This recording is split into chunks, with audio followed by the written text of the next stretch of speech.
Tourney at Harrenhal 3. 281 AC. Elia Martel Pav. I look out of the window from my room in the Red Keep. For over 3 years now, I have known this view and the smell it brings with it, and I hate it. There is a deep-rooted sadness that has been my companion ever since my happiness was ripped away from me and my life as I knew and loved it ended. Not only was mother killed to grant me the happiness I wanted, but the ones I loved were taken from me as well. My brother Abaron, Doran and Robert. The deep sadness I felt made way for joy when I realized what was going on. I was given a present, from the one I loved most. To think that I, Elia Martel, Princess of Dorne, would ever fall in love like this, is inconceivable. When I found out about the present, Robert left me with, for a short moment I found my happiness again, only for it to be replaced with fear and worry for my babe. It was in grave danger, should it ever be revealed. I didn't care about my life, as it ended the day I was imprisoned in this shithole. I asked Doran to arrange for the marriage to take place sooner than planned. I took all chance of doing something about the marriage away from Robert. His letters showed his hurt and it broke my heart, but no one could know. Mama, look, Aegon can fly. I look around and see Rhaenys running around holding Aegon in her arms. She is already so strong at close to 4 name days. She has a remarkable inheritance and will surely grow to be amazing. I can finally imagine what Robert was like when he was a child. Poor Stefan and Cassandra had to have their hands full, just like I do. There is not one moment where Rhaenys sits still. She is always doing something and running around. Her mind is as bright as her father's, and I'm sure she understands more than she lets on. So many times, she was able to lift my spirit when I was depressed, just like right now. That is impressive, dear. But would you be so kind as to let Aegon down? He seems to be sick. I smile at my precious. She says unknowingly. Her speech pattern has begun to change slightly, and I spent quite some time teaching her how to speak properly when someone can hear it. Oh, Ma, I found another one. Look. Rhaenys says and shows me a small parcel, about as big as 2 hands. This has been happening for years now. Every once in a while, Rhaenys would find a hidden parcel, and inside there were small presents hidden, which would please a child. Rhaenys loves to look for them and is always very happy when she finds them. Did you find another one? Another voice is heard suddenly. Both Rhaenys and I look towards the door, where the beautiful Cersei Lannister has just entered.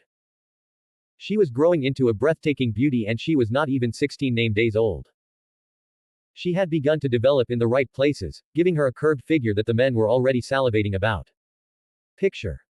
I might have influenced her a bit, seeing all of that skin she was showing. If her father knew, he would explode, no doubt.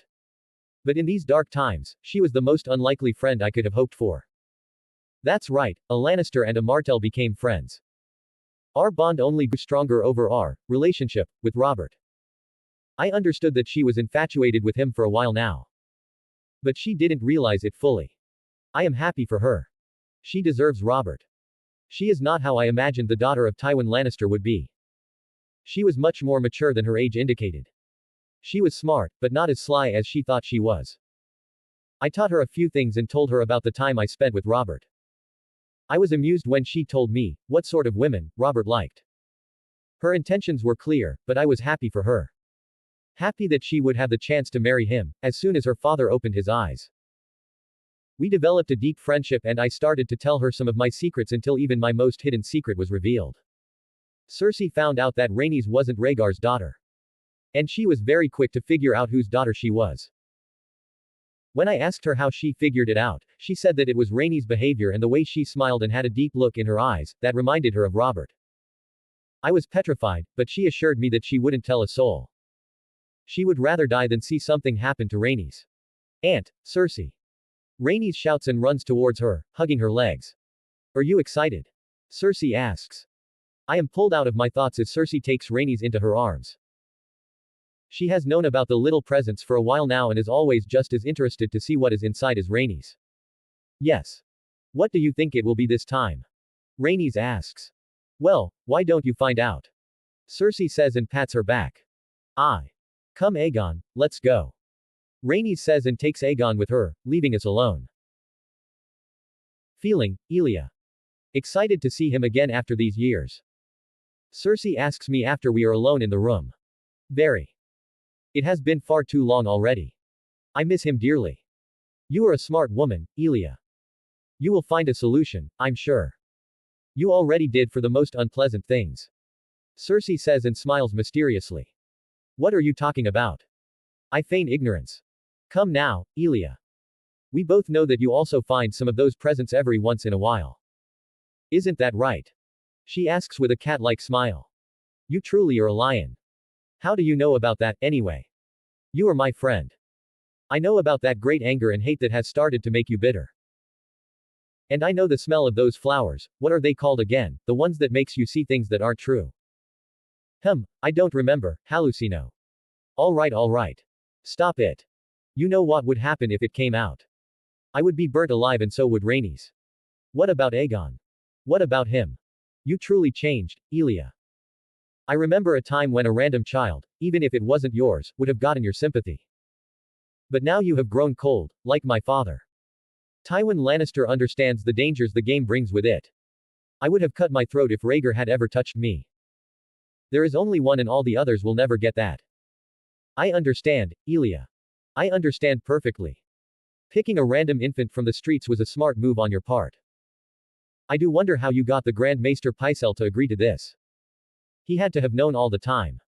What about those tests in the babe belly? He did know. But being threatened with death and torture is enough to silence him. Then there was the massive amounts of blackmail. He will never say anything. I tell her. What's wrong, Cersei? I see her being in thought for a while and ask her. I just thought, I never told anyone about this. When I was 10 days old. My father hosted a grand tourney to honor the birth of Prince Viserys Targaryen and to welcome King Aerys II Targaryen to the Westerlands. I was excited because it was said the crown prince, your husband Rhaegar, would attend. When I saw Rhaegar Targaryen for the first time, I thought he was the most beautiful man I had ever seen. Interestingly enough, I still think that today. But unlike back then, I now know that beauty in a man is not the best thing to have. There is something more important and also more stimulating than beauty. Now, I think that women should be beautiful and not men. It gives men a weak feeling. I understand now that I had the best option in front of me the entire time, but instead of seeing it that way, I was sad when I wasn't betrothed to Rhaegar. I still remember the shame I felt of being called the daughter of a servant, when Aunt Jenna told me about it. I actually cried. Haha. What happened then? Well, before I could embarrass myself, Mother told me to go and find Robert and show him around Lannisport. Father was holding a tourney in honor of Prince Viserys' birth, and he asked the king on the last day before the celebratory feast. Your mother is a wise woman. I would like to meet her one day. On the same day, I had visited a witch and asked about my future, hoping she would tell me I would be queen and that the king would love me and we would have children. Cersei sighs. And what did she tell you? She told me some terrible things.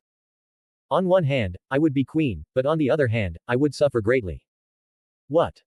Do you remember the words she said? I ask her. Now I am interested. Will I be happy in my marriage? I asked her. Start it will with joy and laughter, the pain, tears and screams come after, continuing this cycle until, eventually adapt you will. Tenderness and care as well as pleasure, violence and death in equal measure. That's what she said to me. Truly. How? Interesting. Ha. Ha ha. Ha ha ha ha ha ha ha ha ha ha. I start to laugh. I can't stop laughing after I realize what the words could mean. Why are you laughing? This is no joking matter. Cersei looks angry. Oh, Cersei. Unlike you, I have had this experience already. But I'm sure you will soon realize the truth of the words yourself. I am happy for you. What are you talking about? I don't understand anything. Don't worry about it. In the future, you will understand and let me tell you, it is nothing to be afraid of. I think the witch might have been onto something. I don't think so. After that, I asked her about my husband and after looking into the sky for a while, she started to scream in pain and blood started to flow out of her eyes and mouth. It was a gruesome scene. Truly. That is indeed surprising. So what happened after that? After that, I ran out of the tent as fast as possible. I was really scared. But after that, as if it was destiny, I ran into Robert. Really? That does indeed seem like destiny. How interesting. So he came to the tourney but was too late. No, he arrived after being thrown out of Winterfell. He had a disagreement with Lord Rickard Stark. Apparently it was about Lyanna Stark, whom he taught how to use a bow and arrow. Robert told Rickard that he couldn't understand the problem of letting a noble lady learn how to fight. Haha, that's so much like him. The smartest man in the room, but sometimes far too dense. Although he claims that he's not. I sigh and think about the time he came to Sunspear and tricked me into getting on board his ship at night. I was so angry that he managed to do that to me, and I embarrassed myself. But now I wish I could go back to that room and wait for him to come and get me. I would also like to go to Harrenhal. Too bad that I can't. Cersei sighs. And Tywin didn't relent when you asked him. No, he doesn't concern himself with the opinions of sheep, he said. I fear it will be a long time until I get to see Robert again. Make sure to tell me everything when you get back. I will, Cersei. I promise. For all those who called him a cuck.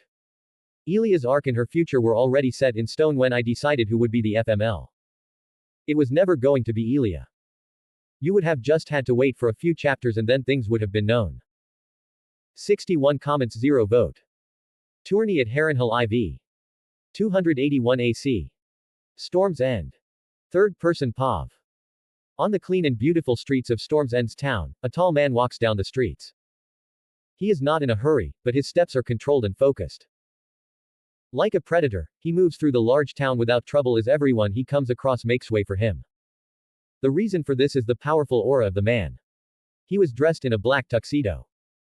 His jacket had silk peak lapels, matching trousers, a white wing-collared dinner shirt, and a black bow tie. He wears a matching black waistcoat with a horseshoe neckline. He didn't look like someone from the current time in Westeros. He rather looked like a gentleman from the future time or a gangster. It was a strange sight. The man was simply taking a walk, but the other people walking on the side, no matter if they are male or female, or how old they are, all of them suddenly freeze for an instant. The man was just taking a walk. To put a good example would be to paint a picture of the savannah.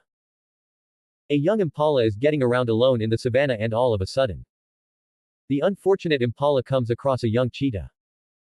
The fastest of the fast creature on land who can dash up to 70 miles per hour at his top speed, within only 4 seconds. What would anyone do in that situation? The only option would be to escape, as it is the speciality of the impala and move in a zigzag pattern. However, the little impala doesn't run. The misfortune that fell on him, this desperate situation makes his boy cringe in fear and he can't even make a single step. But the cheetah is not interested in hunting him, and when eventually he's out of range, he finally starts running away. What was happening here in the crowd of Storm's End was exactly the same phenomenon. Something extraordinary that this man possesses, that's in a different league from ordinary people. His fighting skills. His spiritual power. His physical strength. His presence. Or all of the above. He made a complete stranger cringe in fear. A man who had just walked past them had just seen him for the first time, who might or might not have heard of his name. Or knowing the amazing stories about him. The 60 trillion cells of every person in the crowd reacted before they could realize and move to the side. Most of course knew this man, Robert Baratheon. The mighty stag of Storm's End and the Stormlands. Robert moved through the crowd at a moderate pace. He was not in a hurry, but neither did he want to waste time. Stannis had already set off to Harrenhal where he would wait for Robert. Robert had something to do still before he could leave Storm's End. Their parents, Stefan and Cassandra, would not follow them to Harrenhal. The shame King Aerys brought them was still lingering in the back of their minds. A lot has happened since that day, and even if almost everyone had no idea, House Baratheon was most likely the most powerful one in all of Westeros. Robert had changed over the years. The moment when his parents were shamed in front of the entire court and his almost betrothed Elia Martell was taken, he had dropped the child act and began playing the game for real. What that meant, we shall see, but the list he had of the people who crossed him and House Baratheon was being taken care of. Slowly, he finally reached the building he wanted to and entered. It was an unassuming building with a nice restaurant inside. Without saying anything, Robert moved to the back and then descended into the cellar. He walked through the door and then reached a dark room. 3 people were waiting for him there, Thomas and Arthur Shelby, and a man who was seated on a single chair, bound in with a piece of cloth in his mouth. Tommy, Arthur. Robert greeted the 2 men. Robert. We found him like you said, about to send a raven to King's Landing. Seems like you were right about his loyalties being fickle. So far so good, the spider has swallowed everything you wanted. Thomas told Robert, who nodded his head. Good.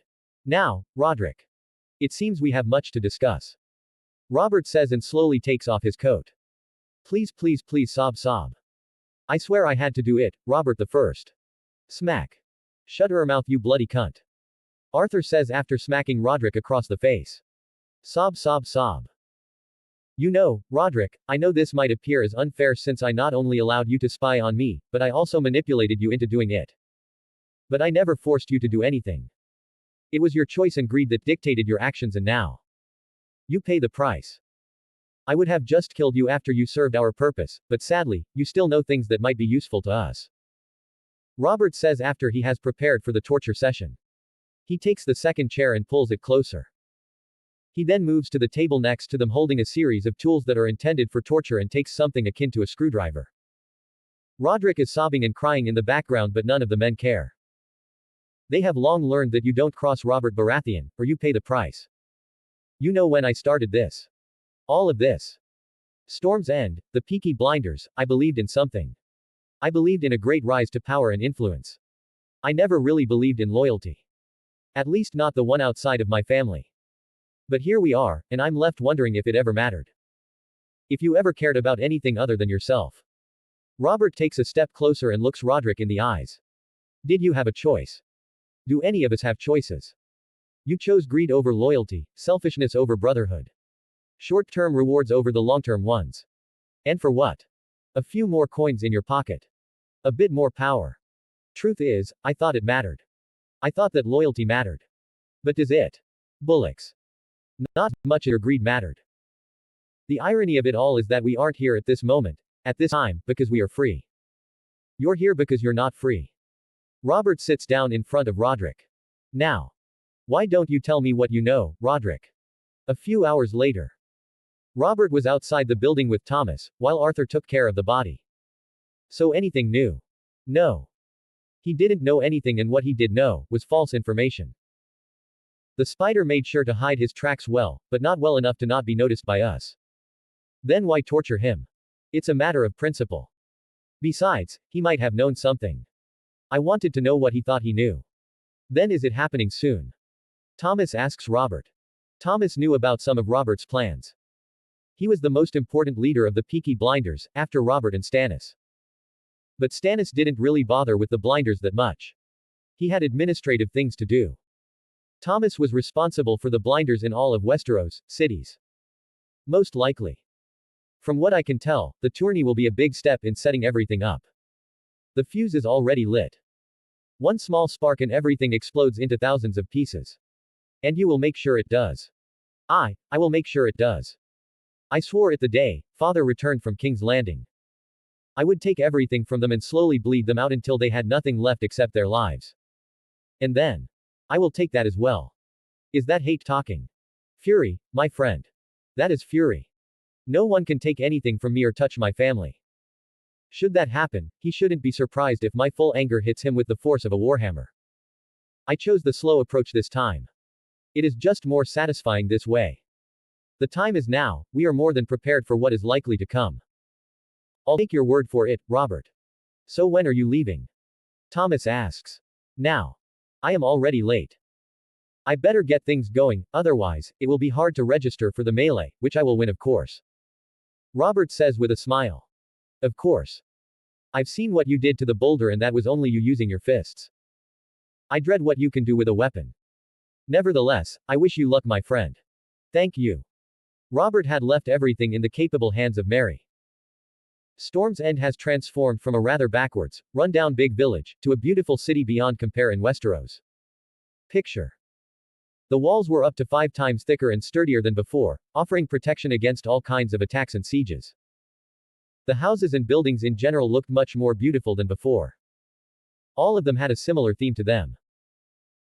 A lot of money flowed into the construction of roads, the expansion and improvement of the docks, the creation of bigger and faster ships, the establishment of trade routes with Essos, and even the creation of many fields where food was planted. Robert had thought about the future and what he was certain would happen. After the humiliation of the king, Robert planned far into the future and knew that it was not only a good idea but a necessity to plant food and hold animals in case of a siege.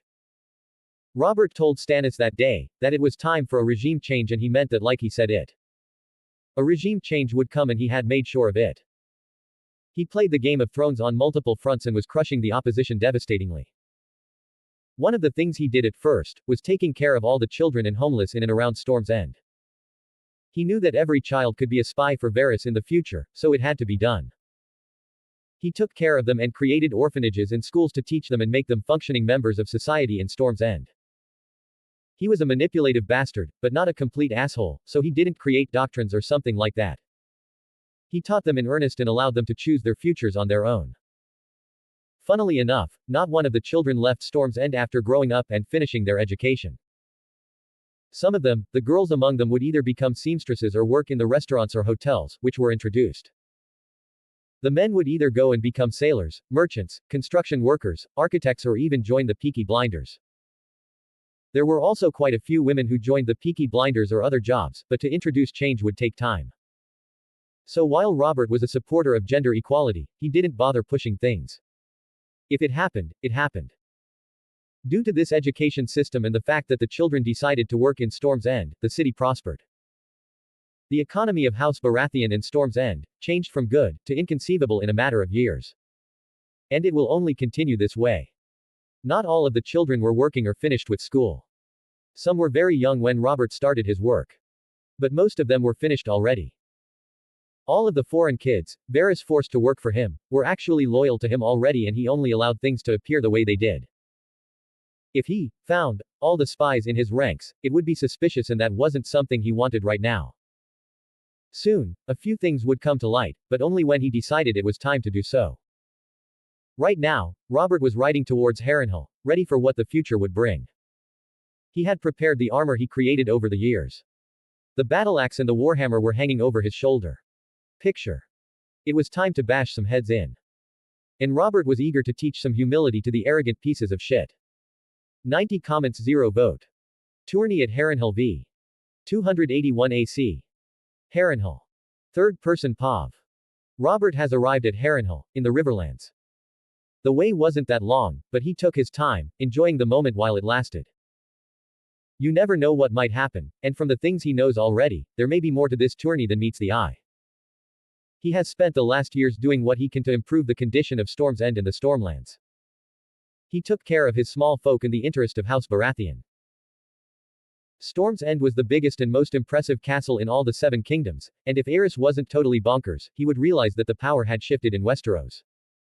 Robert had also trained in the years. He discovered that he couldn't do without moving and using his body. He would swim in Shipbreaker Bay every day, despite what others said. He has prepared for the upcoming events, should they truly transpire. He has spent a lot of time preparing his enemies for his long overdue payback.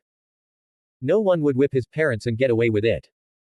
If it hadn't been too soon, Robert would have gone to war against the entirety of Westeros.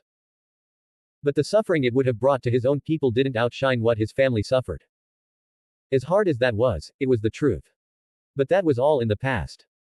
Revenge would be served, and it would be delicious. Robert rides through the hundreds of tents of all the guests of the tourney. The tourney was announced last year, in 280 AC, by Lord Walter Went shortly after he was visited by his brother, Esser Oswell Went of the Kingsguard. The rewards offered by Walter are 3 times greater than those offered by Lord Tywin Lannister in the tourney in honor of Prince Viserys's birth at Lannisport in 276 AC. This is naturally a statement from Lord Walter and the mysterious backer of this tourney. The lavish prizes offered by Lord Went have brought hundreds of challengers to the tourney and many more who wish to spectate the events. Walter also wants to present his massive castle and his fine sons, as well as his daughter. That's what every tourney is about, prestige. And Lord Walter was bound to earn a lot through this one. While most believed House Went was displaying their wealth and splendor, some believed the Wents lacked the funding for the prizes and were instead supported by a shadow host. Which Robert knows to be Prince Rhaegar Targaryen. King Aerys II Targaryen will attend the tournament only because Lord Varys warned him that Rhaegar, his son and the crown prince, arranged the tournament as a pretext to meet with several high lords to discuss removing his father as king in an informal Great Council. Little did they know that Robert arranged this. He didn't plan on having both of them here at the same time, but he actively arranged the paranoia, which Aerys already suffered from, to increase. Varys, little birds, as he called them, were also disappearing all over the Seven Kingdoms, and he was starting to worry. Lord Tywin Lannister is not at Harrenhal because of a quarrel with King Aerys, although many Westermen are attending. Robert would have liked to see Cersei again. He has received a few letters from the young woman and has sent her some as well. But not nearly as much as a proper noble would if he were to consider a relationship. Robert was no fool. He enjoyed the young lion's company but knew Tywin had other plans for her. He would not see her as anything but the queen, married to Rhaegar. Now that this won't work anymore, he naturally focuses on the next potential king, whomever that may be. Robert. Over here. Robert looks to the side and sees Stannis standing at the entrance of a large tent. It seems his brother had prepared a tent for them. He knew that Robert wouldn't bother with spending time with the pompous nobles and groom his words. So he prepared in advance and settled in a place where no one cared how he talked or acted and was just themselves. It was the first time in a long time that Stannis had gotten time like this to leave everything behind and just enjoy himself. Over the past few years, growing up with Robert as the big brother, he had a lot of things on his plate, and if it hadn't been Robert who almost threw him out of Storm's End, Stannis wouldn't have come here. How are you, brother? You look better than the last time I saw you. Robert says, embracing his brother in a bear hug. Something he knows that Stannis doesn't like but still does because that's just what he does. The last time you saw me was behind my desk. Doing the work you gave me. Ha ha ha, come now, Stannis. That's why I told you to take this time off and enjoy yourself. You threw me from the chair and carried me to the stables, telling me that if I didn't leave, you would take away all the plans we created and start knitting. I said that. Yes. That doesn't sound like me at all. That does sound like you. Sigh. Haha, not even alone for a sennight and already tired. You really need this time out, brother. Now, what is there to see? Well, today is some kind of ceremony. I think the king might truly attend. The Lannister boy is acting like a prince. Ah, Jaime. Yeah, he was born with a golden spoon up his ass. No wonder he likes to trot like a cock. But there's more to this. True. The king and Tywin are cross now, and as much as he can, Aerys will provoke Tywin. He will make him a Kingsguard. What? He wouldn't. Would he? He would. Robert looks into the distance with a strange look. Stannis has gotten used to it. He had seen it the first time when Robert told him that he had an idea. That was when they were kids. Since then, he has had to work till he collapsed. The last time he saw that was when he calmed down his brother from doing anything rash against the king when their parents. It was not a lovely sight for Stannis, and he knew that Robert had something planned for the king. He never forgot anything. Let's go and have a look. I wonder what the king looks like now. The news probably won't do it justice. Right, the nails and hair. I don't know why you want to see that. The opening ceremony had begun. To almost everyone's surprise, King Aerys II Targaryen had arrived, and it was bound to become a memorable tourney already. Since the defiance of Duskendale, the king had not taken care of his appearance. His fear of blades meant he would not permit his hair to be cut or his nails to be groomed. His hair and beard were unwashed, matted and tangled, and his nails were yellow and had grown 9 inches in length. His fear and paranoia of poison had made him thin and gaunt. He was afraid to eat anything ever since he had almost every cook in King's Landing executed. The lords and knights at the tourney were appalled at what their monarch had become. Nor was Aerys's behavior that of a sane man, going from mirth to melancholy at a snap of the fingers. His bouts of hysterical laughter, long silences, sudden rages and constant weeping made all present weary. Well, not all those present. 2 young men were unbothered by what they saw. One of them, Robert Baratheon, to be exact, found the entire ordeal hilarious. From the moment he appeared in the crowd, his smiles and jokes pulled everyone's gazes and whispers. Everyone wanted to talk to him, wanted to greet him and claim friendship. Robert didn't bother with them and just politely pushed them away. He was here to enjoy himself with his brother and maybe see Elia again, but that was it. Hey, alright, he had more things to do here. He didn't take his weapon with him for nothing, after all. In contrast to the king, Prince Rhaegar looked every inch a leader and warrior. Tall, clean, handsome, and well-groomed, the Prince of Dragonstone thought himself to be unstoppable in the lists, planning on winning bout after bout. But he would be surprised about a certain knight who will attend. Aerys had decided that the tournament would be the perfect place to initiate Sir Jaime Lannister into the Kingsguard, and the young knight said his vows before the king with the realm looking on. Robert and Stannis were present when it happened. It was impossible for Stannis to understand the king. How could someone be this stupid? How could he do this to himself? Didn't he know that this would have repercussions? Didn't he know that Tywin Lannister was Westeros' second most scary man? Didn't he know that the old lion would have his due?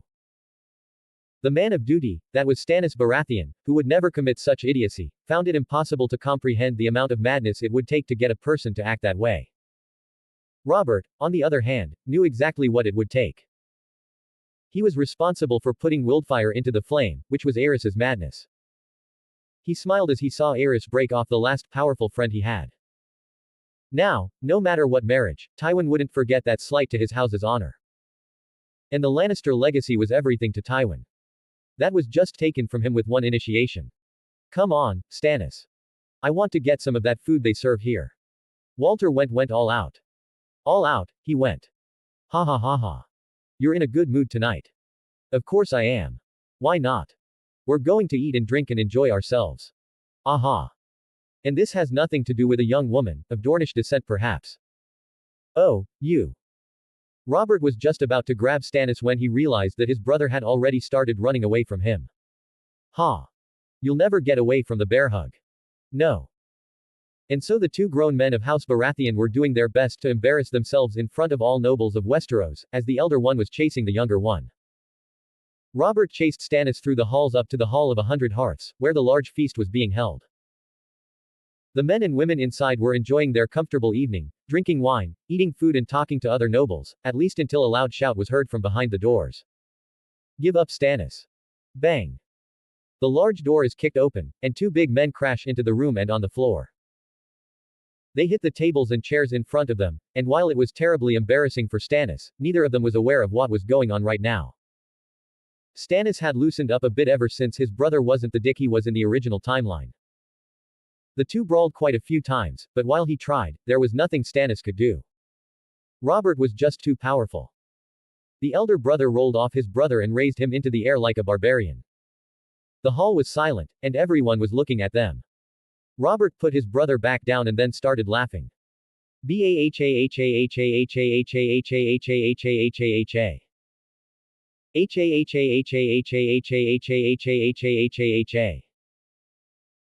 He was laughing and laughing and laughing so hard, that after a moment, another person also started laughing. Ha. Ha ha. Ha ha ha ha ha ha ha ha ha ha. And then another and another. More and more people started laughing, and after a moment, the entire hall was laughing together, and no one truly knew why. That was Robert's charisma at work. Robert had grown up and the realm was not ready for it. I'm back. I plan on finishing this story and will ignore what others say about his bloodline. If you have a problem with it, ignore it. It's not that important anyway. 26 comments 0 vote. Tourney at Harrenhal v. 281 AC. Harrenhal. Elia Pav. The Hall of 100 Hearths was huge. It is the largest hall at Harrenhal, and it was fitting. The cavernous and drafty room was even larger than the throne room of the Red Keep. Huge hearths are arranged along the walls every 10 feet or so, and despite its name, it only contains 30-some hearths. At the end of the head of one of the large tables sat the king with the Kingsguard keeping watch over him.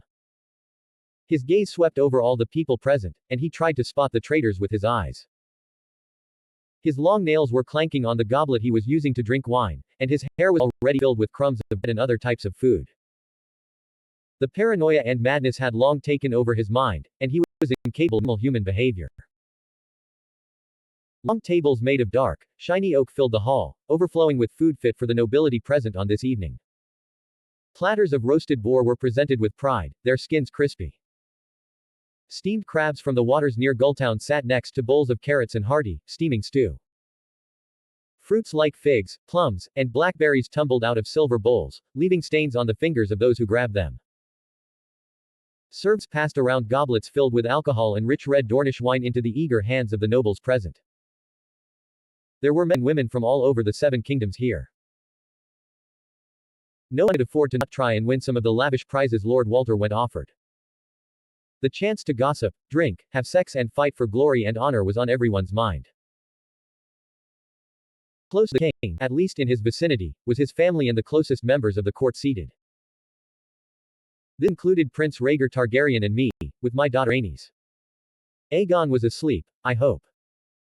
My little girl was uncomfortable, just like her mother was in this situation. The hall was loud and filled with laughter, shouting, and profanity. The wine was spilt on the floor in dresses, and for a woman like me with rather a weak physique, it was too much.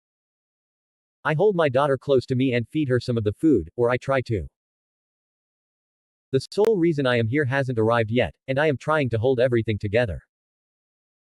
My demeanor isn't allowed to change. It is my duty as the princess to act accordingly. Rhaegar left my side quite early on and moved around the hall, greeting the nobles and flirting with the ladies. His songs fill the hall and make the maidens cry. And then it happens. Bang! The large doors to the hall crash open, and two figures tumble into the hall. Give up Stannis. All the talking and eating stopped, and all eyes turned to the two newcomers who dared to interrupt this joyous occasion. They hit the tables and chairs in front of them, causing food and drinks to fall to the floor and the men and women to back away from them. Then, the larger of the two men grabbed the other and lifted him into the air like a barbarian claiming his prize. Raha, I win. Huh. Both of them suddenly stopped and looked around. They realized that they had embarrassed themselves. But instead of being embarrassed, well, one of them was, the other just started laughing.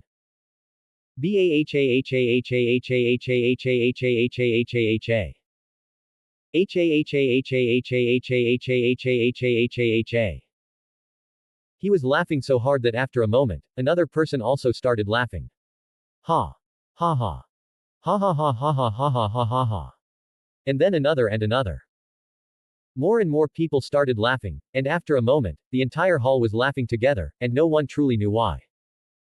It was a strange moment, and only one person could do that. Who else but Robert Baratheon? My demeanor brightened suddenly. He has arrived, and as it is his way, with a bang. A smile makes its way onto my face, a real one this time. I suddenly feel a tug on my dress and look down to see Rhaenys looking up at me. Mommy, who is that? That, my sweet, is Robert Baratheon. Would you like to meet him? Yes. She smiles and nods. I don't think you have to wait too long, cuz. Elia. And there is. I had expected him to greet me, but not right after entering the hall. It is fitting for the people to greet the king first and foremost and then the members of the royal family, meaning Rhaegar. But he doesn't care about that and just walks up to me, pushing all others out of his way. I can see Jaime Lannister move in front of us. Sir Jaime, don't. Stop right there, yo. Bang. Robert doesn't stop moving and bumps into Jaime. The poor boy is hit to the side and falls to the ground, hitting a table and embarrassing himself. Then Robert is in front of me. His smile is huge and bright as if a sun had gone up inside the hall. His big hands grab a hold of my shoulders, and he lifts me up. Despite him lifting me, I'm not hurt, he is always gentle with me. I must weigh nothing to him. He raises me into the air and then embraces me, giving me a kiss on the cheek. I can't help but get red at his attention. It's good to see you again, Elia. The entire hall disappears for me for a moment. There are so many things I wish to tell him that I can't. I want to tell him that I tried. I want to tell him that nothing happened, that I got to know Cersei and the life I had led. And I want to tell him about Rhaenys. Rhaenys. Robert, I would like you to meet my daughter, Rhaenys, I say and gently move Rhaenys in front of me. Robert has finally put me back on my feet. Rhaenys is shy for some reason. If she doesn't like someone, she just ignores them or acts as though she is busy with something else, but this time, she seems genuinely shy. Robert and Rhaenys observe one another. He bends his knees to look at her but still towers over her. It is nice to meet you, Rhaenys. His tone is soft, and a giant weight is taken from my shoulders. I thought he would judge Rhaenys since he thinks she's Rhaegar's child. But he doesn't do that. Nice to meet you as well, Sir Robert. Bahahaha. Robert is sufficient. Robert laughs and picks up Rhaenys and throws her into the air like a small stone. My heart almost stops beating, seeing him throw my daughter around like that. And then I remember. Our daughter. Hey. Rhaenys seems to enjoy it. Ha. You're quite brave for your age. I remember when I did that to my brother Stannis. He was scared and cried. Hey Stannis, look at this. I see Stannis approaching and shaking his head. He arrives in front of the king and bows slightly. Then he moves to us and shakes his head again. Stop doing that, Robert. You can't just throw around children like you did when we were young. This is the grandchild of the king. Ha ha ha, remember when I did that to you when we were a child, and you shit yourself? That never happened. Stannis hisses. You. How dare you hit a member of the Kingsguard? I hear a shout and look to the side. Sir Jaime has managed to stand up again and looks at Robert angrily. He has his hand on his hilt, ready to unsheath it and attack Robert. I know that no matter what it looks like, Robert would pound him to pieces. But I don't want a fight to take place when my daughter is present. Jaime approaches and pulls out his sword. Robert raises his hand and. Ha ha ha ha, sorry about that, young lion. I didn't see you there. Huh. Say, that's a neat sword you have there, quite shiny. You are truly skilled to become a member of the Kingsguard at 10 and 5 name days. You must be a true prodigy. Well. Yes. I suppose so. Ha. See how humble he is, Stannis. I'm sure he'll get far in the future. Hee hee. I see the young Jaime look embarrassed. All his anger has left him, and everyone around agrees with Robert. The young man is talented and simply must be a genius if he can join the Kingsguard at his age. But I know that Robert knows the truth. He is aware of the political problems between the king and Tywin Lannister. And yet, he managed to placate Jaime for pushing him around like a ragdoll and amuse the king for embarrassing the son of Tywin. And all that without even trying. Ha ha hey hey hey hey. I hear the king's crackling laugh and cringe. Robert looks at the king without a change in his expression. I want to take Rhaenys away and get some distance between us and the king, but she is still in Robert's arms and doesn't seem to want to leave yet. He may be the only other person in this world, whom I would trust with her life. Baratheon. You are Stefan's brat, aren't you? The king starts, and I inhale sharply. This can only go badly. Despite his madness, the king has retained his ability to spite all those around him, and when it comes to cruelty, he is as sharp as ever. Indeed I am. I am happy to hear that you know me. How wonderful. He, indeed. Say, how is your father and your mother? Last time I saw them, I remember they weren't feeling so well. I swallow hard. I know that this is a great slight to Robert's honor and that of his entire house. I know of his fury, which he is capable of, and I know what he felt like when his parents were whipped, or his father at least. To bring it up now is brave, to say the least. I wonder what his plan is. Bahahahahahaha. They're doing better than you are. Ha ha ha ha ha. Ha ha hey hey hey hey. The king joins Robert's laughter, as does everyone else. I'm not certain whether everyone heard what Robert just said, but it seems to have drowned in all that laughter. Robert just told the king how bad he looks. Tell me, a boy of Stefan, what are you doing with my grandchild? Are you planning to assassinate me, like everyone else in this hall? Well, it seems that you are no better a judge of human beings than you are a specimen of one. Just on a brief inventory, I'd say you could use yourself a shave, to clip those nails in a brighter disposition. And lastly, if you don't mind me saying, a better class of sycophants. The ones you're using right now aren't being honest with you. They're most probably whispering poisoned words into your ears. My jaw drops to the floor when I hear Robert's words. I look between the king and Robert, who is already walking away and talking to Rhaenys again as if he couldn't be bothered about the consequences his actions hold. The king looks displeased, very much so. If looks could kill, then Robert would already be burning due to the fire the king likes to use lately. I walk towards Robert, who is telling jokes to Rhaenys, and look back worriedly. This may prove to be a problem for me as well. I will have to talk to Robert as soon as possible, and while I'm at it, tell him the truth about Rhaenys. It is time, he knows. Time that both of them know. If something happens to me, she has to be safe, and I would rather die than see her be brought up at court. My sweet deserves all the best this accursed world has to offer, and all the good is with Robert in Storm's End. Not even the Water Gardens can compare with what he created. Surprise chapter to make up for the long wait. The next one comes out late this week, maybe next week. Depends on how much work I have. Cheers. 28 comments 0 vote. Tourney at Harrenhal 7. 281 AC. Harrenhal. Robert POV. That was close. I almost punched the fucker in the face and smashed his brains out. Aerys has a way of getting under one's skin. Thankfully, I do, too. He has seen nothing yet. I will make his life more miserable until I eventually kill him. I decided to end his life years ago when he dared to touch my parents and took away Elia. His days are numbered. He just doesn't know it yet. And not even his dear son, the crowd's favorite, will sit on the spiky shit of a chair. I will make sure of that as well. Call it bad luck or whatever, I don't care. I look at the bundle of joy that is Elia's child, Rhaenys. It is hard to believe that something this beautiful could partially stem from Rhaegar. I can see her similarities to Elia, though. Her hair is similar, if a bit darker, but their skin tone is the same. The way they smile is also the same. The only difference is that Rhaenys is quite a bit stronger than a child of her age should be. Robert, look. Rhaenys shouts and shows me a smooth stone. We left the feast and are at the lake, throwing stones and trying to get them to bounce on the water. Rhaenys is trying to get me to achieve higher and higher numbers, while I just like to spend time with her. It is a bit strange. That's a good one. Do you think you can get more than 10 this time? With this one. Watch me. I pull back my arm and throw the stone. 1, 2, 3, 4, 5, 6, 7, 8, 9, 10, 11, 12, 13. Wow, 13. You're amazing, Robert. Hey, I try my best. Rhaenys. Come here, dear.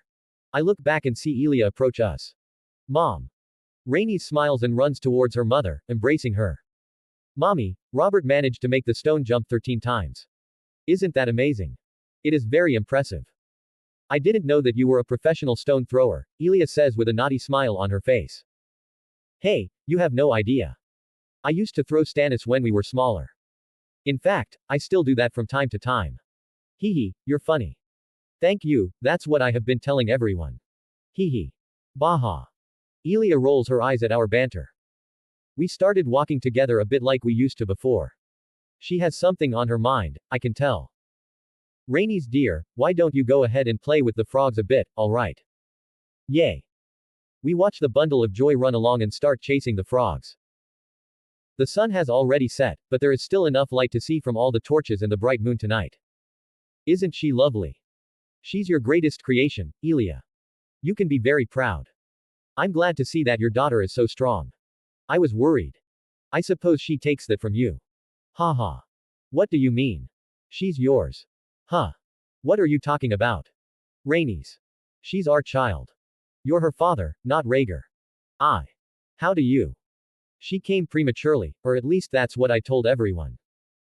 I know about the small presents you always have prepared for her, Robert. You have been taking care of her for a while now. I am speechless. My gaze travels to Rhaenys, who suddenly has a lot of similarities to me when I was her age. The darker hair is typical Baratheon hair. And her strength. Elia is so weak. I thought she was just healthy. She looks so much better than I did back then. Haha. Even now, you can joke around. You never cease to amaze me. Look at me. Robert, look at me. I turn to Elia. For some reason, she has just gotten a lot prettier. I thought I had gotten over her, but when I see her now and the situation I find myself in. This is hard. I need you. Rhaenys will need you. I don't know what will happen, but your outburst in there and whatever plans you might have will certainly affect us. Or rather when something happens to me, promise me you will take care of Rhaenys. Noth. Promise me. I need you to promise me, Robert. Of course. But nothing will happen to you, Elia. I hope so. She seems lost in thought for a moment and then looks at me again. She changed the topic and started to ask me about my time and what I did at the Arryn in the Stormlands. The changes to Storm's End and other things. I told her everything she wanted to know and also asked her to tell me. She was not as honest as I would have liked. She probably thought I didn't know, but she couldn't hide it. Then she told me about Cersei, her lady-in-waiting, although that term is not used correctly here since Elia is not the queen. She has fallen for you, Robert, quite hard, I might add. If you spent some time giving her attention instead of Storm's End in your plans, you would surely make two people very happy. Come now, Elia. You know I'm not as bright as I look. I was busy carrying boulders and fighting sea monsters. How else do you think I got these muscles? You are changing the subject. I know when you were trying to hide something. Come now, tell me. What is there to tell? For starters, what about those letters you exchange with Cersei? What are you trying to achieve? Achieve? Why would I try to achieve anything? I just tell her some things about Storm's End and some other things. Nothing interesting. You truly are a fool. When it comes to these things, you used to be a genius to me. I couldn't hide anything from you, and you knew what I wanted before I said it out loud. But now you're as dense as that warhammer of yours. Don't try to fool me. Ha, I just have other things to do. I'm not trying to pull her along. And her father wouldn't have him marry me anyway. He wishes to see his daughter pop out royal babies. Then have her do that. What? Give the man what he wants. And how would I do that? You took that spot already.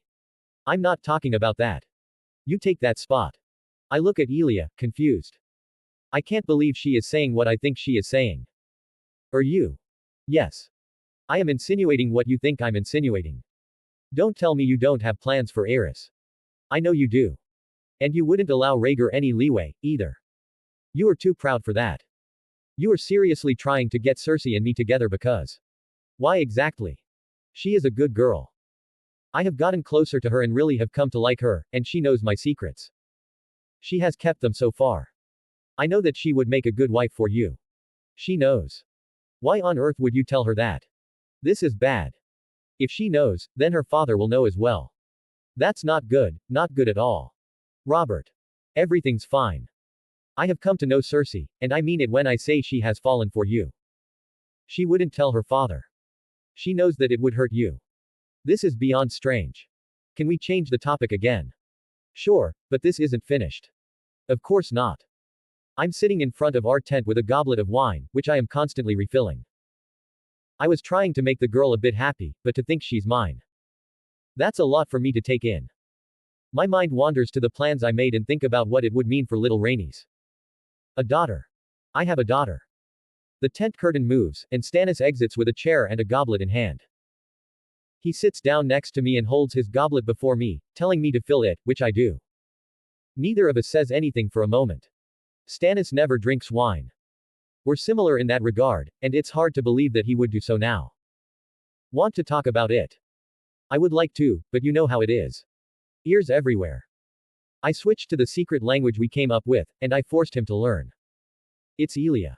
Of course it is. She told me Rhaenys is my daughter. Cough. He coughs a few times, hearing my words, and I smile. I am the only person in the world who can make Stannis change his expression. The iron that is Stannis Baratheon becomes clay in my presence. This is not supposed to be sexual. Say that again. Rhaenys. The king's granddaughter. Rhaegar's daughter, who is the prince. That Rhaenys. That Rhaenys. Fuck. I looked at her after she told me, and it was like. Oh gods, stop. For fuck's sake, Robert. Who else but you, like seriously, brother. Other nobles have intercourse with small folk and get them pregnant, popping out bastards left and right. But of course, you have to be different. Robert Baratheon can't do anything normally. No, he fucks the queen and gets her pregnant. For fuck's sake. Shit, this is bad, Robert. She wasn't queen when we had sex. I'm not that much of a dick. As if that would matter. She was pregnant and had your daughter, who is now officially a princess. Do you understand what this could mean for us? If this becomes public knowledge, she would still be a princess. Stop joking. This is a bad thing. You have done something. And then, he suddenly stops talking and just sighs. He takes a big gulp of the wine and fills it up again. You good. I just realized who I'm talking to. You wouldn't do something if you couldn't live with the consequences and think about your feelings back then. I suppose it just happened. I know that you were prepared, brother. You always were, and if you weren't, you just sneaked by using your charisma, bright smile, and frustratingly charming good looks. I used to think that life was unfair to all of us.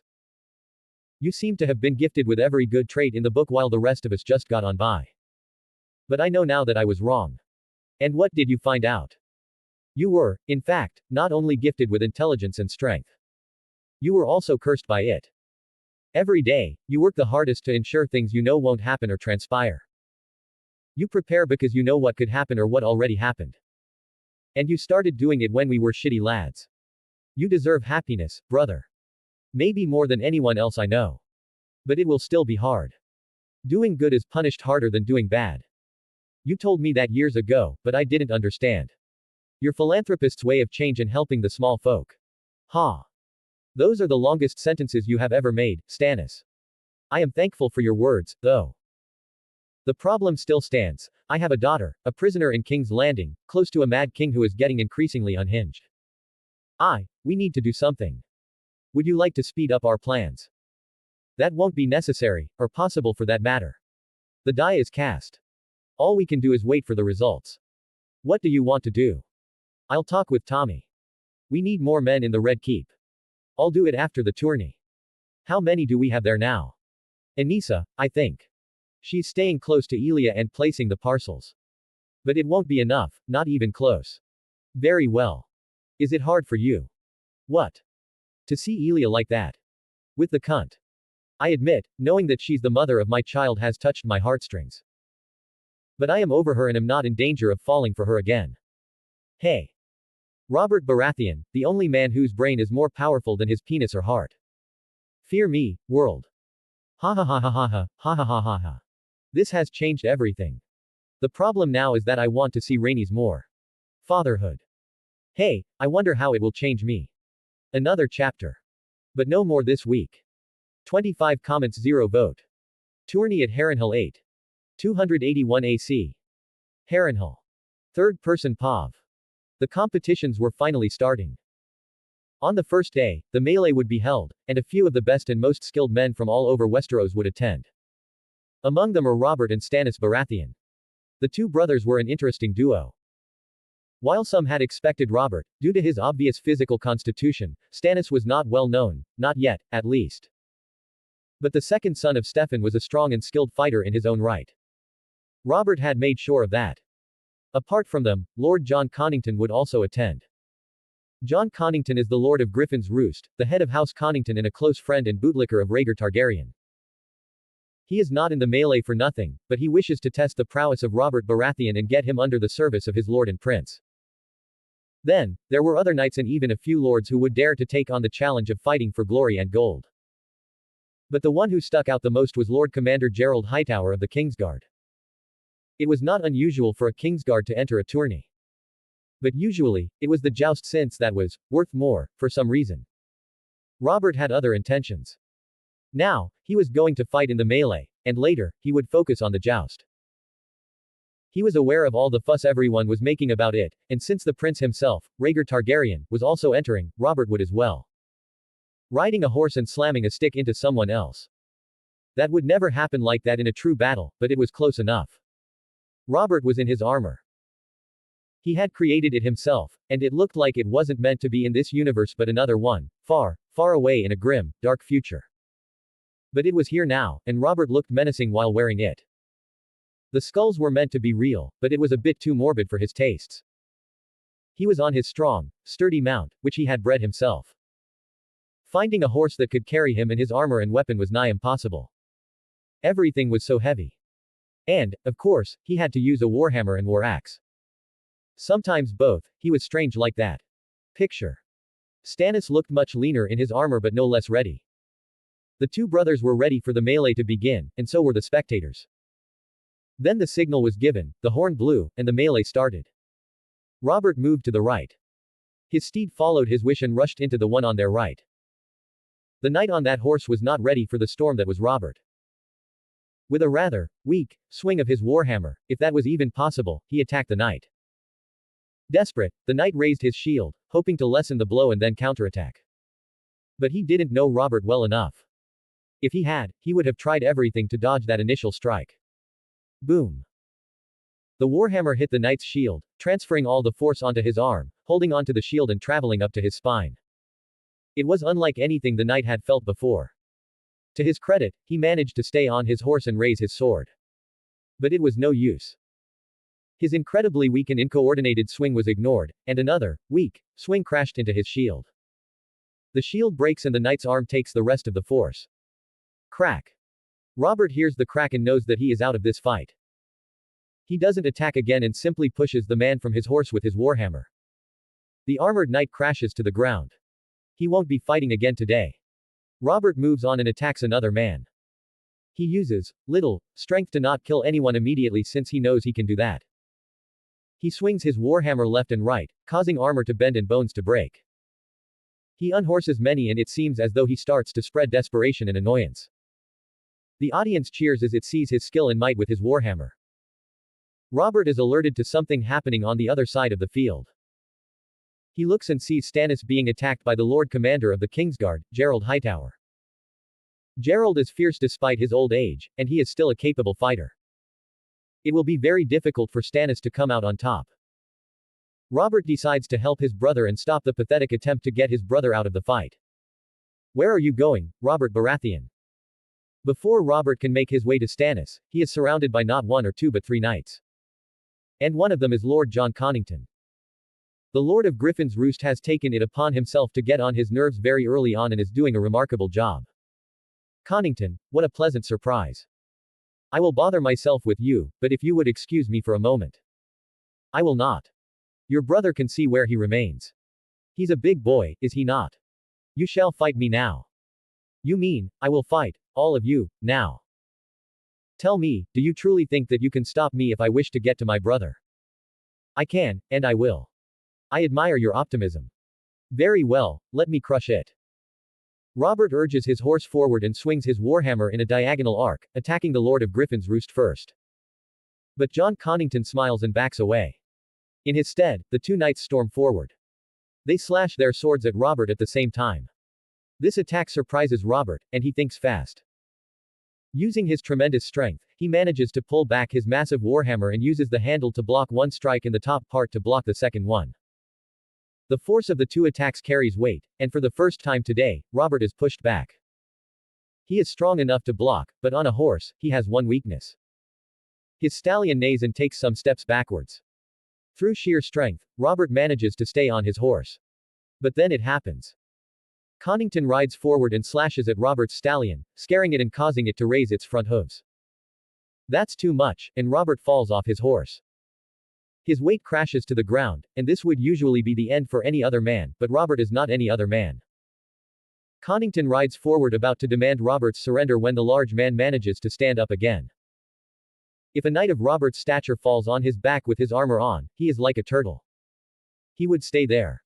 But we are talking about a different breed of man. Impossible. Did he just? The audience starts to cheer again, seeing Robert back on his feet.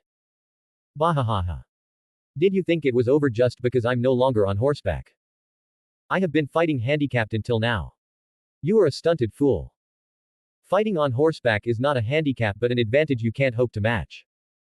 Surrender and spare yourself the shame and pain. Surrender. Ha ha ha ha, what for? I see nothing to surrender to, just some weak men with sticks up their asses. Go. The two knights push their horses forward and ride forward. They have the advantage of height, at least some of it. But Robert is a large man. At 10 and 9 named days, he is a monster standing at 7 feet, swinging a large warhammer and laughing while they attack him. Any normal man would think about it and then leave instead of attacking. The first sword swings down at him, trying to cut his neck between the armor and helmet. But Robert bends to the side slightly. He has his hammer low and suddenly swings it like you would a tennis racket, smashing a ball with a forehand. The second knight arrives at that moment and is terribly unlucky. The warhammer arrives at the same time he swings his sword, and they clash. Clang. The warhammer breaks through the sword and hits the knight in the chest. The knight screams in pain and regret as the warhammer bends his armor and causes his chest to break in and crack all his ribs. His body flies through the air and falls to the ground. Blood drips from his mouth, and a scared look is in his eyes as he looks up and sees Robert standing above him. At that moment, the knight realizes death has come for him and is looking down at him. You should have backed off when you had the chance. I don't like it when someone listens to my conversations or spies. Take my secrets to your grave. The knight's eyes widen when he hears Robert's words. He did indeed eavesdrop on him in their tent earlier. So that was what killed him. How regretful. You. Jon Connington arrives to see one of his knights dying on the ground and attacks Robert. He swings his sword angrily, trying to kill the Stormlord. He no longer cares about his orders and sees red.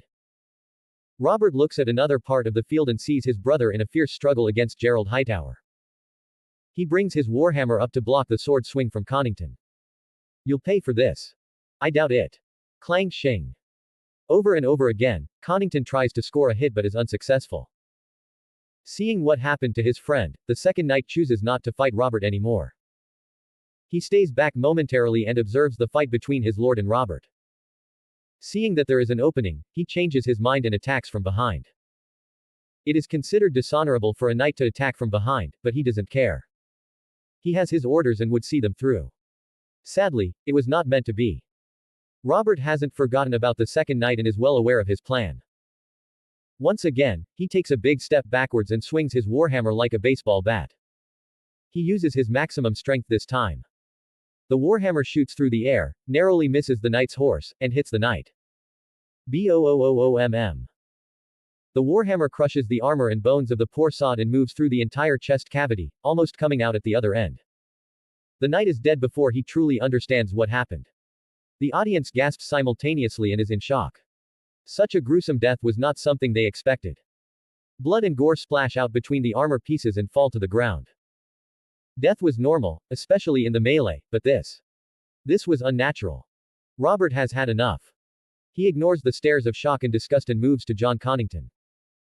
The Lord of Griffin's Roost doesn't realize what is happening as he looks at the corpse of his knight. Then he is woken up from his stupor as a powerful hand grabs his leg and pulls him from his horse. Wah! Bang!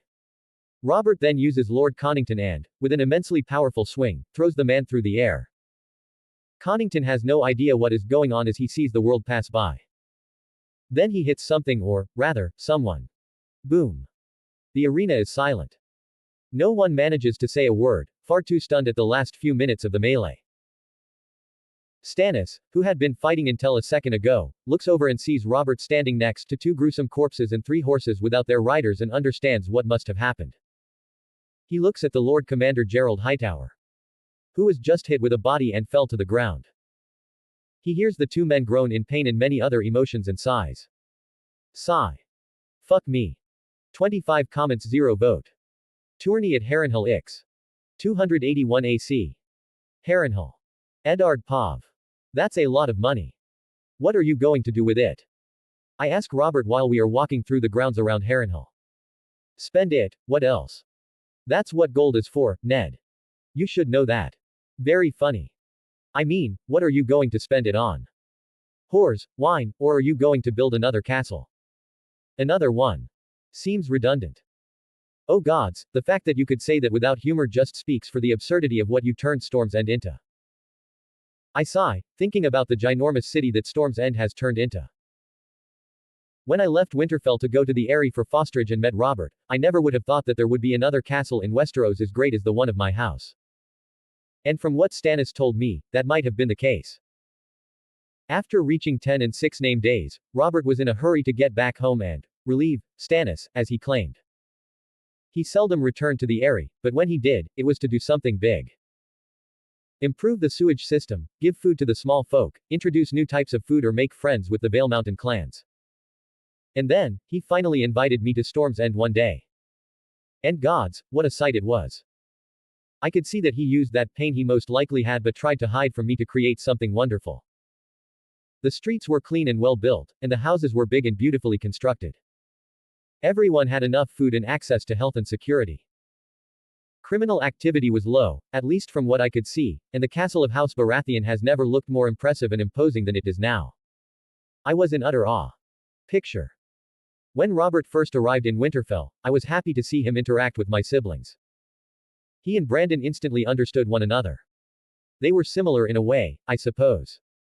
But there was a lot more mischief in Robert than there was in Brandon. Robert is also very well liked by Benjen, who teaches some fighting techniques.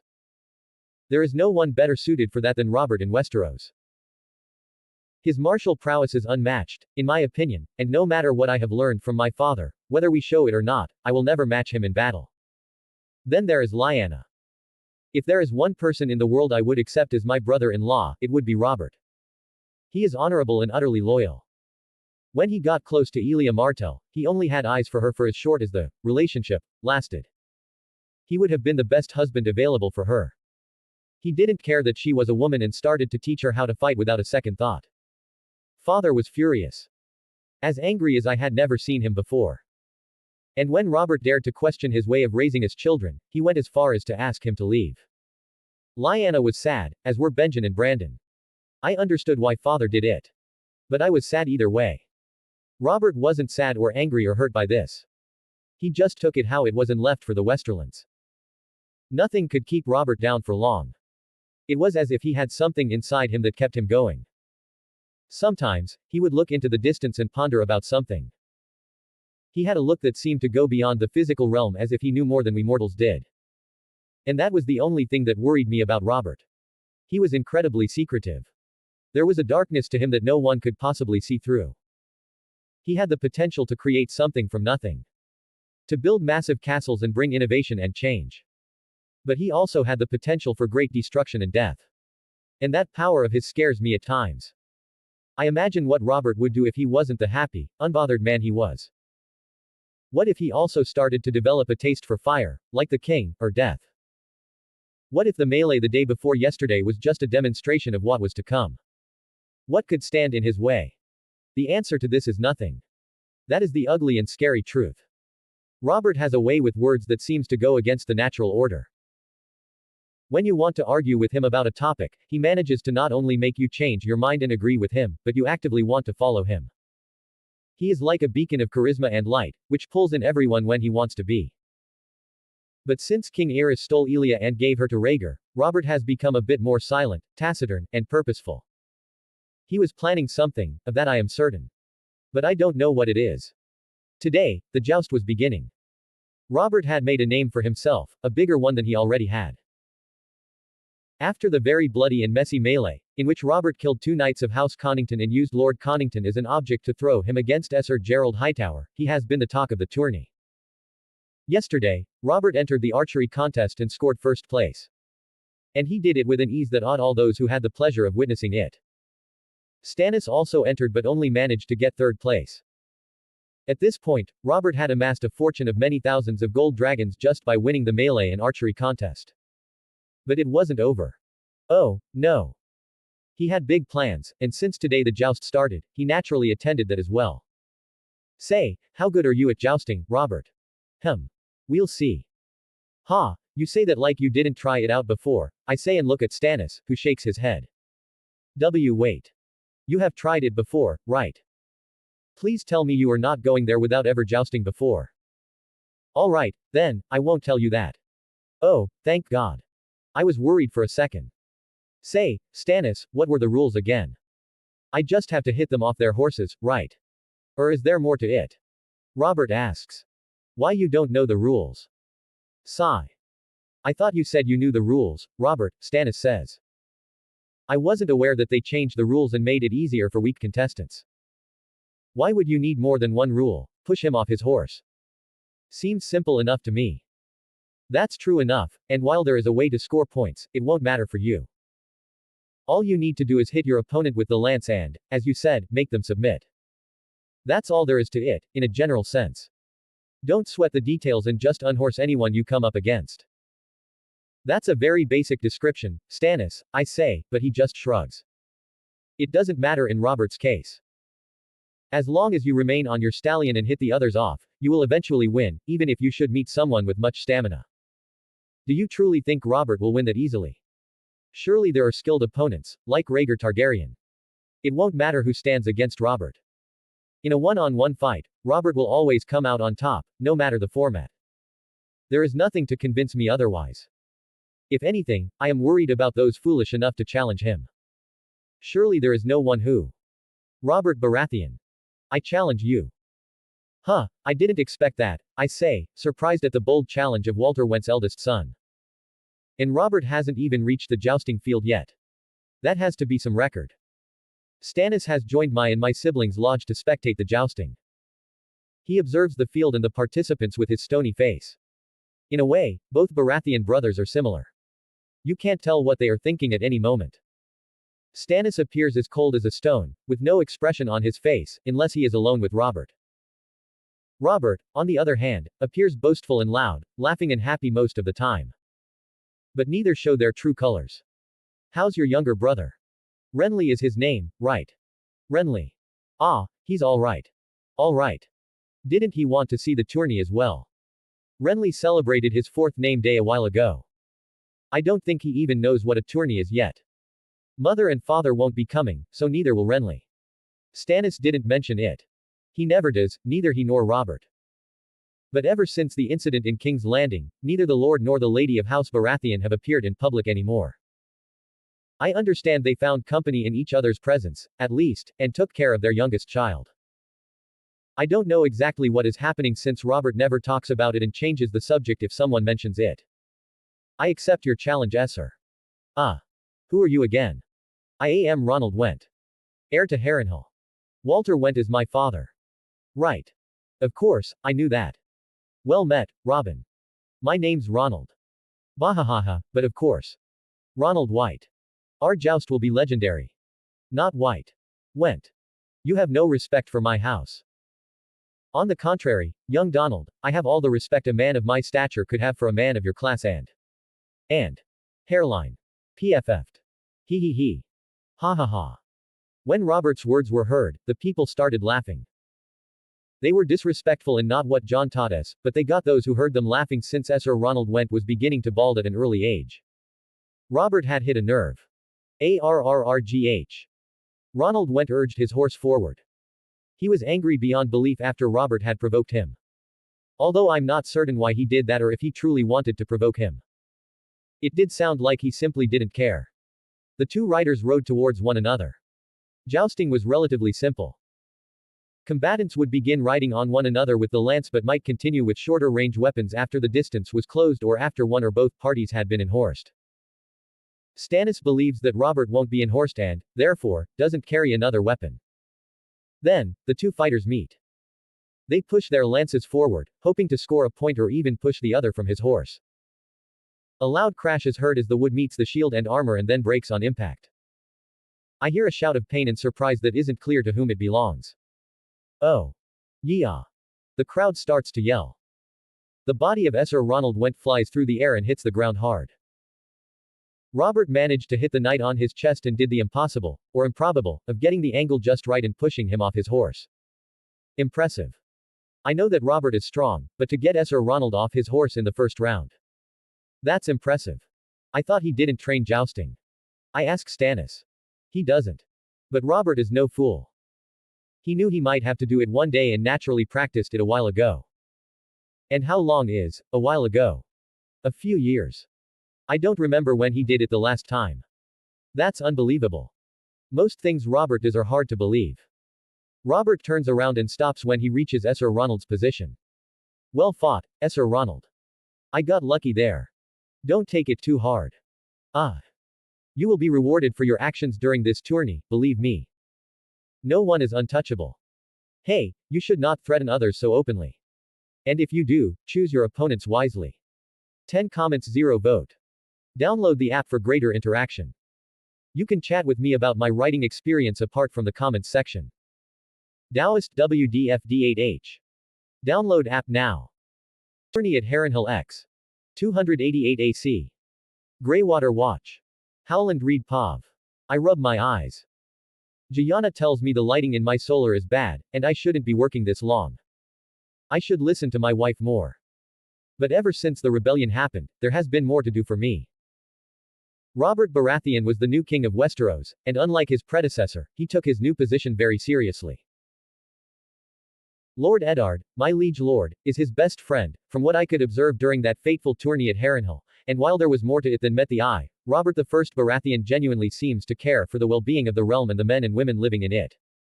Knock knock. The door to my solar opens, and Gianna enters with a cup of milk. She does that every evening when I work too long and wants a reason to come and get me. Milk makes me sleepy, and she is well aware of it. She places the cup in front of me right on the papers I have been working on. Then she sits on my lap, barring me from hoping to continue to work another minute. Hello, love, she says and smiles gently. The children are in bed. They have been asking for you, something about a story you were meant to tell them. Right. I promised Mira I would tell them about Harrenhal tonight. Harrenhal. You mean its history, or what happened during the tourney? I thought about both, but Mira is more interested in the Night of the Laughing Tree than anything else. I think she likes the rumors around her. What are you talking about? I mean the night. Aha. I can tell that Gianna picked up on my slight, but she lets it be for now. She just smiles and leans on me for the moment, enjoying the short time alone before we go to bed. You should not go back on your promise. The children are waiting. You are ever the dutiful mother. I am a mother and wife first and then everything else. Aren't I a happy man? I kiss my wife goodbye and then ascend the stairs to the children's room. They are still small enough to have them sleep in the same room despite Mira having her own. But now that I promised to tell a story, they both want to listen. We Cranogmen are not as stiff as the rest of the realm. We believe that if man and woman can go through the deep moor together and find their way through the neck, they can also sleep in the same room without a problem. And why should you? I reach the top of the stairs and enter the room. Ever since Robert Baratheon became king, the realm prospered. Not all parts of it were equally content, though. The Reach wasn't happy, and the Westerlands weren't that happy either, but they had what Tywin Lannister wanted above all. Dorne was also doing well, from what I was told. I don't know much else since almost no news ever reaches Greywater Watch. The North was doing a lot better than before. It was finally possible to improve Greywater Watch slightly and get rid of the broken down. Usually, we were in desperate need of food and had to spend our last gold on that. So it was better, far better. Father. What took you so long? I'm sorry, my little lizards, I had to work. But I'm here now. Yay. Please tell us the story. The one about the night.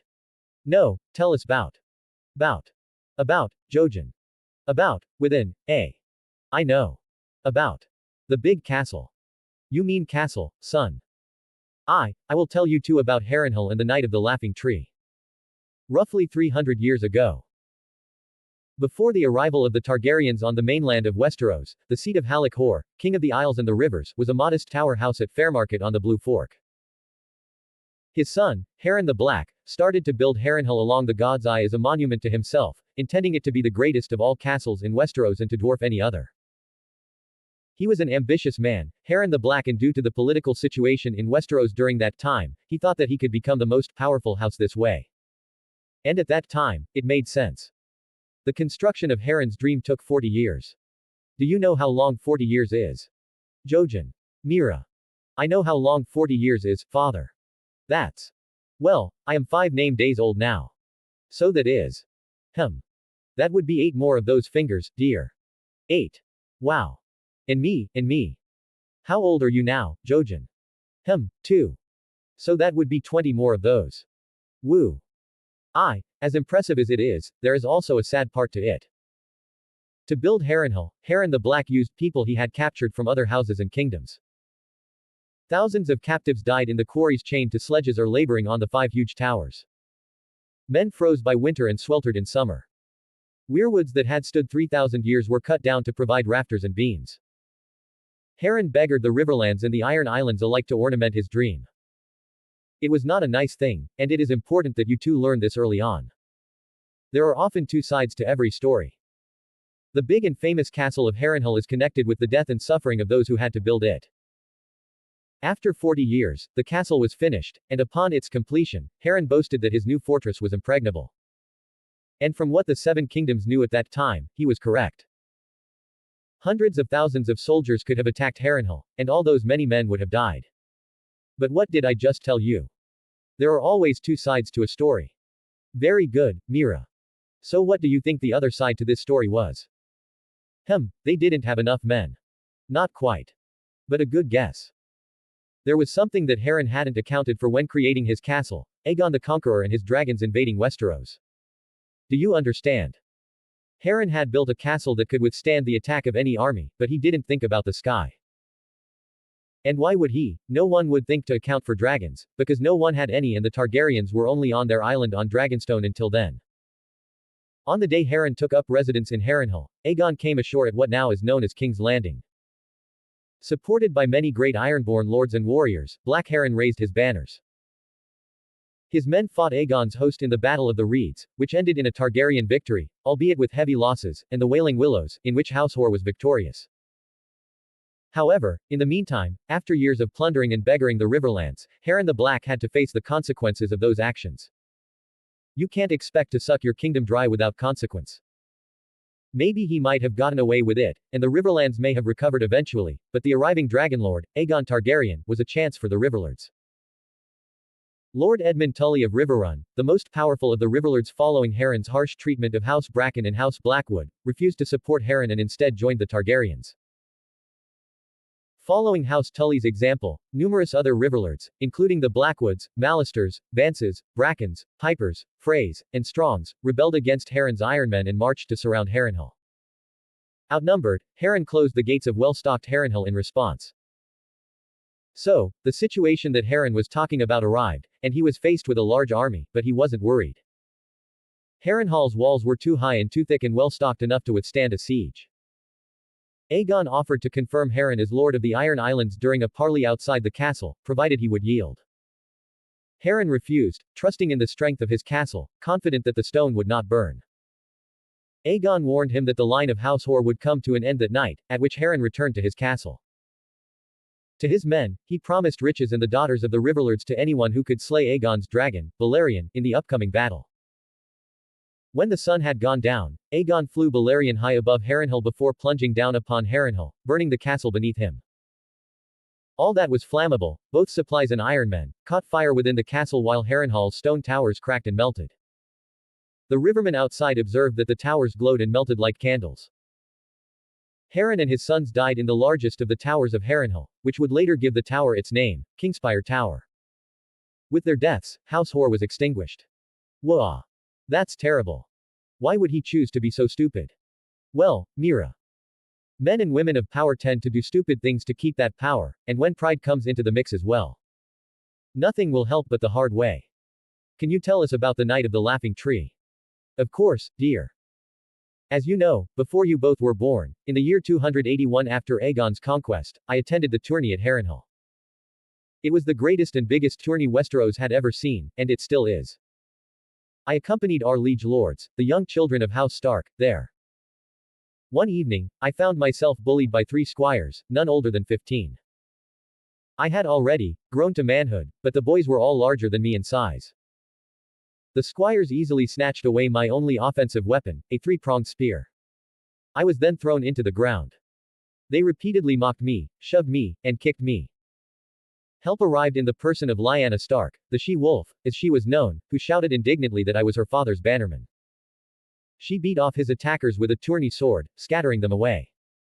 As you can imagine, I was very embarrassed then. I was saved by a girl, a Stark, but a girl nonetheless. To my shame, Lyanna wasn't the only one present back then. Robert I Baratheon, our current king, as you know, was also there. The king. You know the king. I know him. At least a bit. I met him then on that day and saw his performance during the tourney, which, to this day, is legendary and, in my humble opinion, will never be repeated again. What did he do? Did he punish the squires? Punish? No. He laughed. He laughed. Why? Why would he laugh at you? I thought he was a good man. Shouldn't a king be a good man? Any man should be a good man, but seldom are men truly good. But you misunderstood. Mira, Robert didn't laugh because of me but because of what Lyanna did to the squires. He didn't approve of what they did either and laughed when Lyanna beat them. He also gave them a lesson, but we won't go into that detail for now. So what about the Night of the Laughing Tree? Did he also help you? Well, in a way, he did. He restored my honor. During the first 2 days of the tournament, the Porcupine Night, Pitchfork Night, and the Night of the Two Towers each won a place among the champions, all in jousting. But the person who garnered the most attention out of all was none other than Robert I Baratheon. The young lord was a force of nature during the tourney and it was unbelievable what he managed to achieve. What did he do? Well, not only did he surprise and shock everyone to their core on the first day, during the melee, where he killed 2 knights of House Connington and then threw Lord Connington at the late Gerald Hightower with his bare hands. But he also won the archery contest the day after that. And finally, he attended the jousting. No one thought that he would be as impressive as he had been in the other competitions, but we were all wrong. Lord Baratheon enhorsed one squire and knight after the other. His gruesome show during the melee gained him quite a few disapproved lords who tried to challenge him. But it was no use. As is their house's words, ours is the fury. The young Baratheon stormed through all the challenges like a breeze and asserted himself as one of Westeros's most powerful knights and future lords. He was a true stormlord. Thinking back to those days, I wonder whether it was smart to give him the crown. Although giving is the wrong word, he took it by force. Ours is the fury. Truer words have never been spoken about Robert Baratheon. I wasn't present when he entered the throne room, but from what Eddard told me and what I witnessed afterwards. God's help us if the past repeats itself. Father. I wake up from my thoughts and look at my two children. How much I love them and how I don't know what I would do if anything happened to them. Or to me and they were left alone. I suppose I would also become furious, and while Lyanna wasn't his daughter. They were close, like siblings. Sorry about that. Let me continue. Late on the afternoon of the second day, after Robert Baratheon had retired since he had easily secured a spot amongst the champions, a mystery knight appeared on the lists. It was unusual, but not illegal, to arrive so late. This knight was short of stature, though, and no one thought much of him. His armor was made up of mismatched bits and pieces that appeared ill-fitting on him. His shield was blazoned with the image of a white weirwood with a laughing red face, which is where he got his name from. The mystery knight challenged and defeated all three of the previously mentioned knights I told you about, who embarrassed and beat me, winning custody over their horses and armor. None of them were particularly popular, so the small folk cheered for the mysterious Knight of the Laughing Tree. I was also quite happy when it happened. I can't lie, but something unnerved me about the situation. I didn't know many men who would fight for what's right like that, and even fewer were supposed to know of what happened that day, when I was beaten by these squires. When the defeated trio sought to ransom back their former property, the knight declared his terms, that they ought to teach their rude squires honor. His voice sounded, booming, through his helm. The trio then proceeded to chastise their squires sharply in front of all the people present, and I felt relieved. The mystery knight attracted unwanted attention, however. Robert Baratheon was determined to unmask him, while King Aerys was certain that the man was his enemy. The king was convinced that the tree on the mystery knight's shield was laughing at him. He decided that the mystery knight was Sir Jaime Lannister, who had returned to the tourney, defying Aerys's order to protect Queen Rhaella and Prince Viserys in King's Landing. Aerys told his beliefs to every man who would listen and furiously commanded his own knights to defeat the Knight of the Laughing Tree when the jousts resumed the next morning to unmask and expose him. However, by the next day, it was discovered that the knight had disappeared. The king became angered by this, certain that someone close to him had given warning to this traitor who will not show his face. An angry Aerys sent his men, including Prince Rhaegar, to search for the vanished knight, but only his shield could be found, abandoned in a tree. And then, what happened? That's it. That's all that I know. Truly. Oh, that's a bummer. I was hoping to find out that it wasn't a man, but Lyanna, who restored your honor since she was the one to see what happened. It couldn't have been Robert Baratheon since he was seen somewhere else. Was it Lyanna? We will never know. Now, it is long past your bedtime. I promised to tell you the story, and I did. We can discuss it tomorrow. Oh, but I'm not even a little bit tired. Nonetheless, you have to sleep. I kill my two children on the forehead and then leave the room. As I walk to my bedroom, I think back to that day.